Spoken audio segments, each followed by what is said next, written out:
চাই কৈছে হেৰা মাছমৰীয়া তুমিতো আজি বহুত মাছ পাইছা দয়া কৰি তুমি মোৰ হাতত এটা মাছ দিয়া কিয় জানা মোৰ স্বামী ভোকত মোৰ বয়াত হৈ আছে যদি তুমি এটা মাছ মোৰ হাতত দিয়া তেনেহলে মোৰ স্বামীৰ জীৱন ৰক্ষা কৰিব আৰু তোমাৰ বৰ ধৰ্ম হব মাছমৰীয়া বৰ ধৰ্ম হব এই কথা শুনিয়ে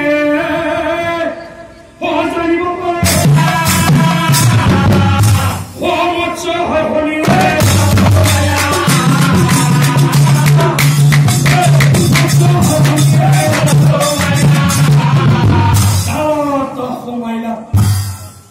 এতিয়া চাওকচোন ৰাইজ দয়া উপজি সেই মাছমৰীয়াই সেই মৎস্যটিকে ৰাণীৰ হাতত দিলা মৎস্যলৈ ৰাণীয়ে ৰজাৰ কাষে কৰিলা আৰু তেতিয়া কান্দি ৰাণীয়ে ৰজাক চাই কৈছিল স্বামী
নদীৰ সিটো পাৰত এজন নাৱৰীয়া এখন নৌকালৈ আহি থকা দেখা পাইছিল। আৰ